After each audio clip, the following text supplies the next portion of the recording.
We're up to mitzvah number 103, and today we're going to do 3 mitzvos, 103, 104, and 110, and they all relate to the mitzvah of bringing ketores, of bringing incense in the temple, in the tabernacle, every day. Of course, we are in the sections related to the temple and to its sacrifices, and we have mitzvah number 103, which is to offer incense twice a day, in the morning, afternoon, upon the golden inner altar. There are 2 altars. There's the outer one, upon which you bring all the sacrifices. It's much bigger. It's made out of copper. And then there's the inner one, and it's made out of gold. It's much smaller, and that is used for incense. So that's mitzvah number 103, to offer incense twice a day upon the golden inner altar.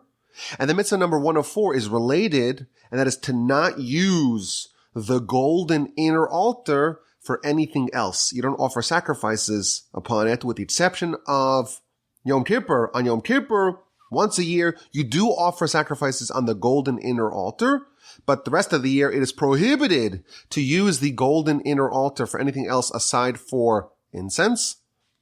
And finally, mitzvah number 110, and that relates to the concoction of the incense. As we'll see, there are 11 different ingredients that go together and have to be mixed up in this very precise way to make the incense. And that mixture, it is prohibited for us to replicate it. If we gather these 11 ingredients and we replicate it, we are in violation of mitzvah number 110, not to replicate the mixture of the incense.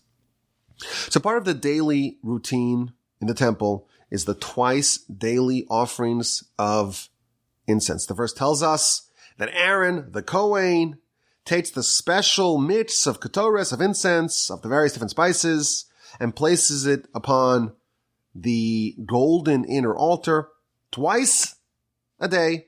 And that raises a beautiful smoke, and there's this spread of this wonderful aroma, and that is the mitzvah that we're talking about today. Now, part of this mitzvah is also to create the special cocktail, the special mix of the ketores, and that is not done every day. It's not even done every week or every month. It is made once a year. Once a year, they gather sufficient spices for the entire year's worth of incense, and it's mixed in the very special, precise method, and that is going to be used over the course of the year. And the Sefer Chinuch tells us that the making of the incense and the offering of the incense is all bundled together in one mitzvah, mitzvah number 103. Now, there is a dispute amongst the commentaries as to whether or not this is 1 daily mitzvah or 2 daily mitzvahs, because we have to bring the incense twice a day. According to the Ramban, he says it's 2 of the 613, once in the morning and once in the afternoon, but the Rambam and the Sefer Chinuch that we are using to navigate through the mitzvahs, they are of the opinion that it's only 1 mitzvah, the twice daily ketores offerings. Now, as we mentioned, the making of the ketores is part of this mitzvah. It is comprised of 11 different ingredients. 4 of them are mentioned explicitly in the Torah, and 7 of them are included in the oral Torah, in the oral tradition. Now, part of the description of the ketores is actually featured in our prayers. And the part of the ketores that is highlighted in the prayers is the mixing and the creation of the ketores. And it tells us that every day we bring what's called a maneh. A maneh is a certain volume. It's about a pound, if you will, a little more than a pound of ketores brought every day. Half in the morning and half at night. And every year they make 368 manehs for the year's ketores, for the annual ketores consumption. And it tells us the precise breakdown of each one of these 11 ingredients, how much of a percentage, how much of a proportion of the total mixture is from each one of these 11 ingredients. So it tells us the first 4, which is tsari, tziporen, chelbana, and levona, which, according to ArtScroll, It's stakti. I don't know what stakti is. Or onika. These are names of various spices. Chelbana is galbanum. And lavona is called frankincense. So these four are featured in the actual Torah. And each one of these, there are 70 manas. Think of it as 70 pounds worth that are included in the annual mixture. And then we have more, kitsia, shibolis nerd, and karkom. Now, there is a lot of literature discussing the exact identity of all these spices, but ArtScroll tells us that more is what's called myrrh, and kitsia is cassia, and shibolis nerd is spiked lavender, and karkom is saffron, and each one of these, there are 16 manas placed in the annual mixture, and then there is kosht, and then there's kilufa, and then there's cinnamon, which seems to be cinnamon, and you put them all together, and you mix them in this wonderful way, in this wonderful fashion. It's not evenly distributed. Each one had to be included with the precise proportions, and that created a mixture, a spice, that when it was burned, the smoke would go straight up, and the entire temple and the entire city of Jerusalem, and the Talmud tells us, even the environs of Jerusalem, all the way down to Jericho, there would be this incredible aroma. Says the Talmud, the goats of Jericho would sneeze due to the smell of the ketoras, of the incense. And the Talmud, in fact, tells us that brides in Jerusalem, if you're a bride, you want to smell really good.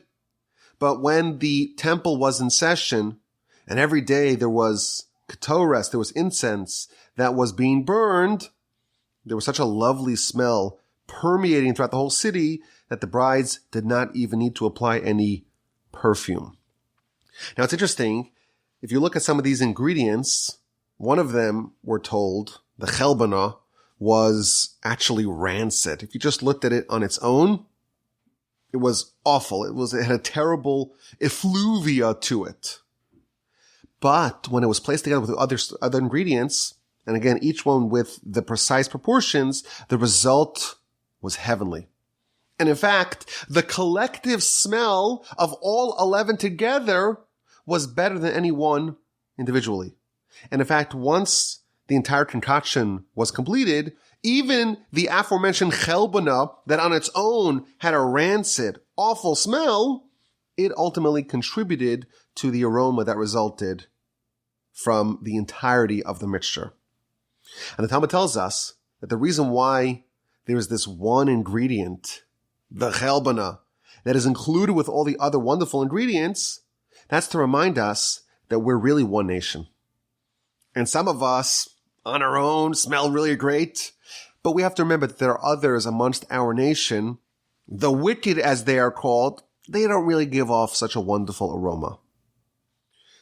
But the ketoras in its entirety symbolizes the entire nation, and we cannot forget about the foul smelling amongst us.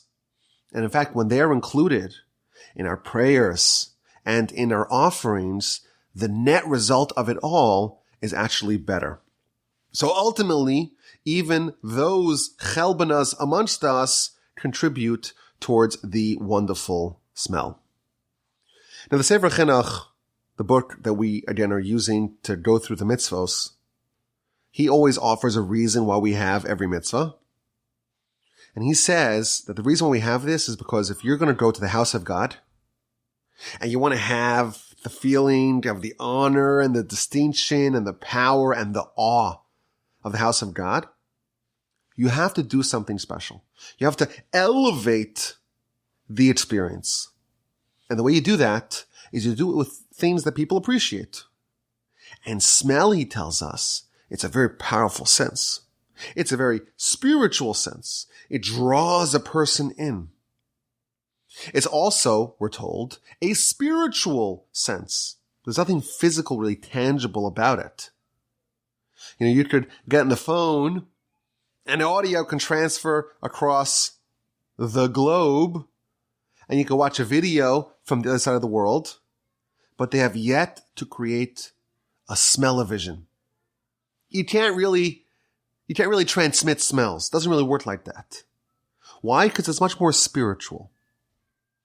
And this incense brought in the temple is the best aroma that a human can concoct.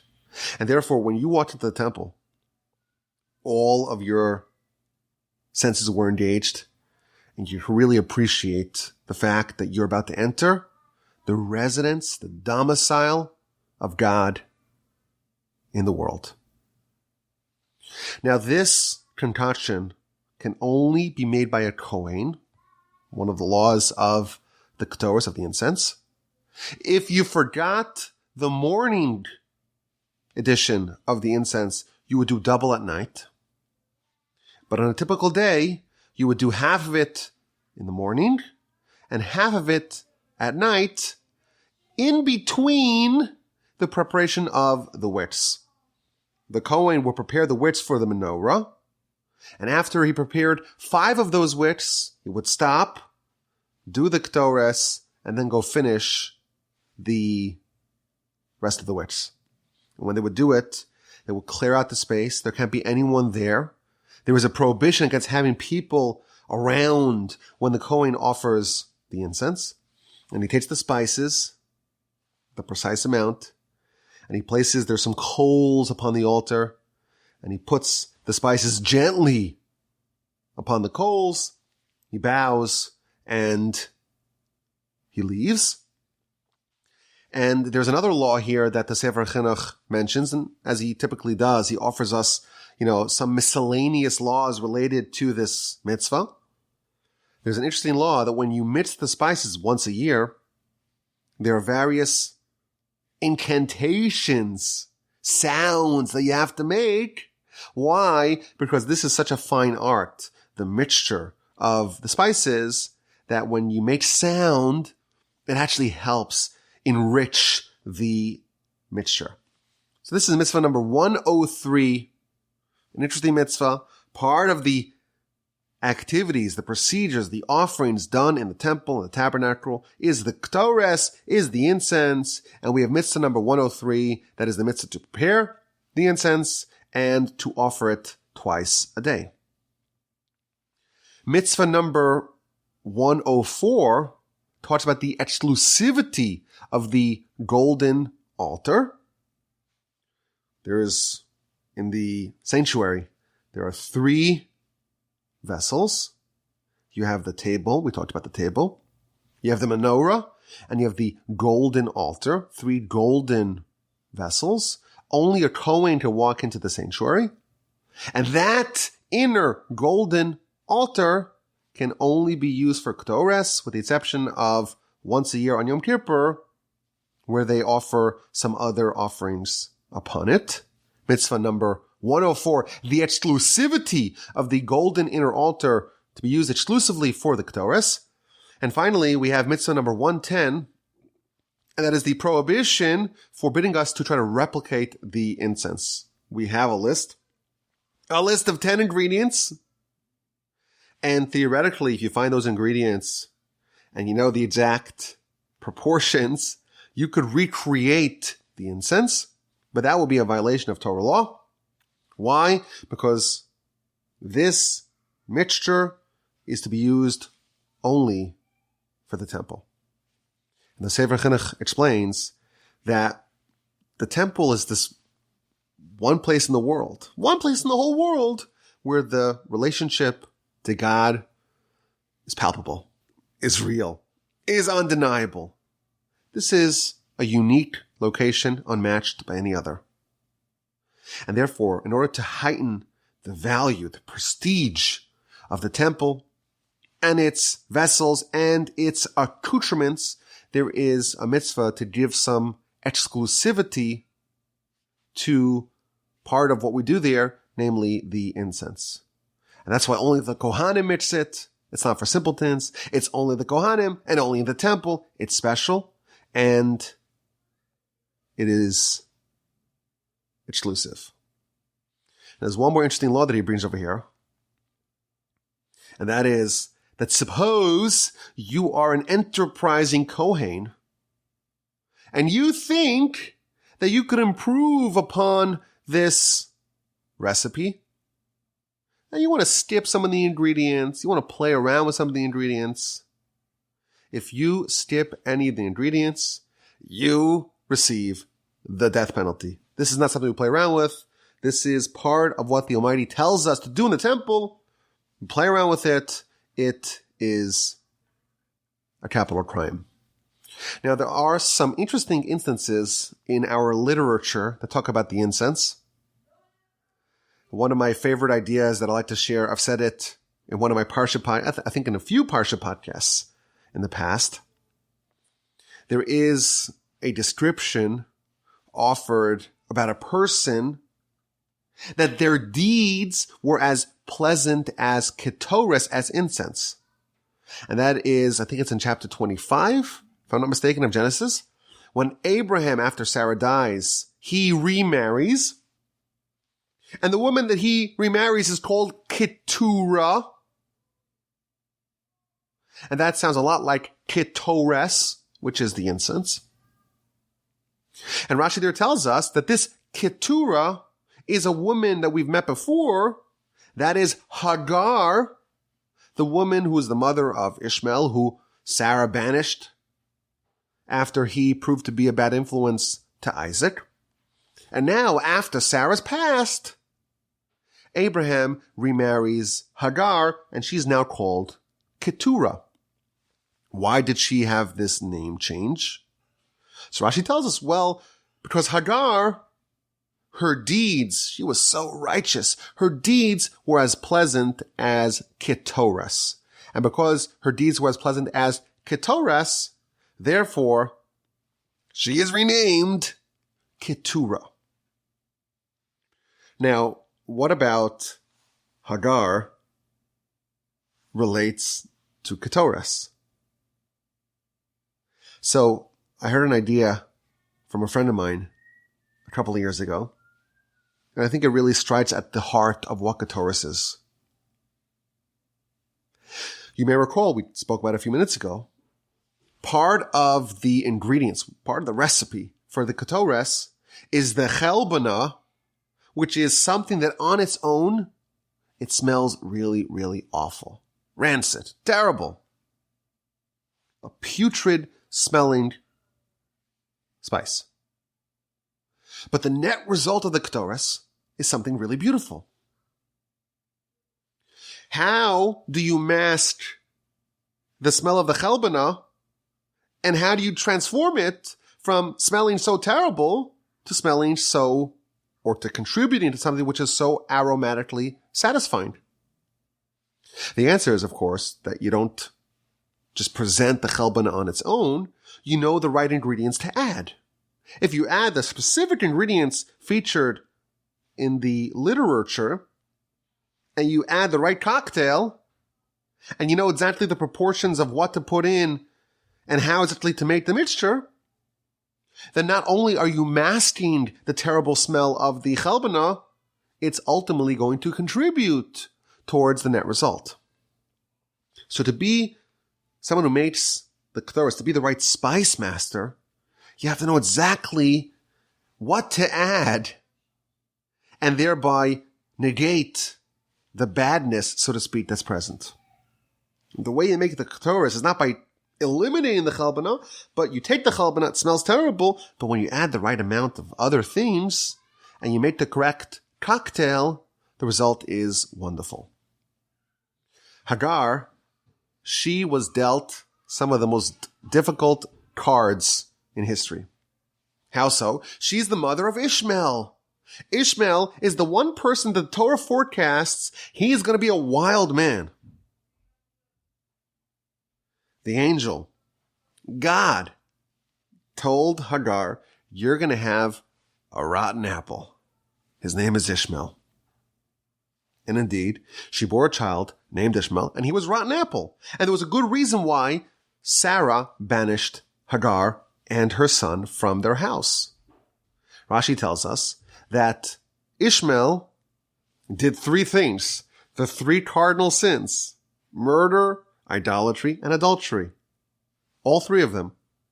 He was a rotten apple. But later on in the Torah, Ishmael comes back. This time, has come back. This time, Ishmael, we're told, repented. He became righteous.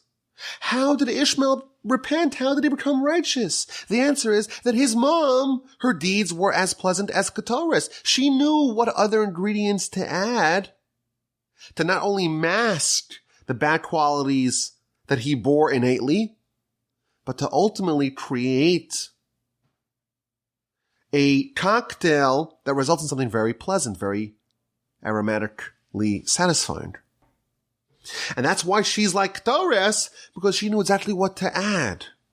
She, using her ability to be a spice master, she knew exactly what other ingredients to add to the cauldron to result in something that, when put together, is actually quite satisfying. There's another place where the Keturah appears in the Torah. And this is in Parshas Korach. After Korach, Moshe and Aaron's cousin, he launches his insurrection, and the earth swallows up some of the participants in the Korach rebellion. And then there's a fire that consumes some of the co-conspirators. And then there's also a plague. There's a plague. And Moshe tells Aaron, go take some Keturah and stop the plague. And Aaron takes some Keturah, some incense, and stands between the living and the dead and stops the angel of death.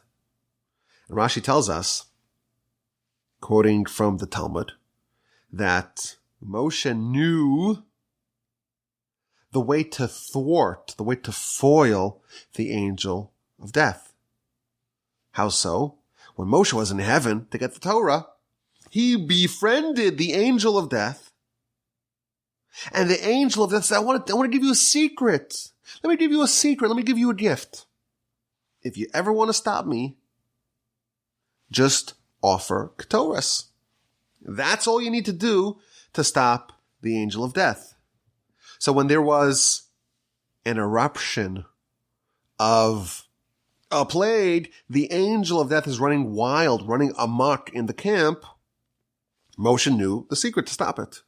He tells Aaron, go take the Keturah and go stop the angel of death. And Rashi actually records that there was a conversation between Aaron and the angel of death. When Aaron was standing with the Keturah, angel of death had to stop. And he tells Aaron, get out of my way. I'm here to go fulfill the will of God. And Aaron responded, well, so am I. Because Moshe told me to bring the incense. And Moshe would never tell me something which is against the will of God. And ultimately, the plague ended. So there's something really fascinating that our sages are telling us, that Keturah stops plagues. Why is that? So here's my theory. A plague, by definition, is something which kills righteous and wicked alike. The plague is all about indiscriminate death. It's running rampant, and it's trampling over people irrespective of who they are individually. So the theory goes that the essence of a plague is when we fail to distinguish between individuals, when we're indiscriminate and we treat everyone the same, and we fail to realize the individuality of every person. That is the attribute that unleashes indiscrimination. If everyone's the same, then there is no differentiation between the righteous and the wicked, and therefore that is something which unleashes a plague. It's measure for measure. But the antidote, what's the antidote? The antidote is the incense. What's the incense? It's a mixture of 11 completely different spices. Some of them are wonderful, some of them are awful. But each one's unique. and we put them together, we create a certain harmony, a certain symphony, and all the different and unique parts are working together. Not that everyone's the same, everyone has the same goal. But not that everyone's the same, everyone's unique, everyone's special, everyone's an individual. And they're all working towards a shared goal. And we realize that everyone has their own tailored path to arrive at the final result, which is that aromatic delight. And everyone has something to contribute. And everyone can add and manipulate to the ultimate cocktail with their own contributions. And that is what makes it satisfying. And that's what creates this aroma that spans from Jerusalem to Jericho. When you do that, the plague ends. When you realize that everyone's an individual, we're not just a bunch of widgets, cogs in this big picture. Everyone is unique. Everyone's got their own little fingerprint. Everyone is a one of one. That's the antidote to the plague. And that's symbolized by the Ketores. And even today, we don't have a temple. We don't have a tabernacle. We haven't had one for a couple of millennia. There is a widespread custom every day to talk about the Ketores. It's in the prayers. According to some, they say it multiple times a day. According to others, they say it maybe in the morning or on Shabbos, different customs.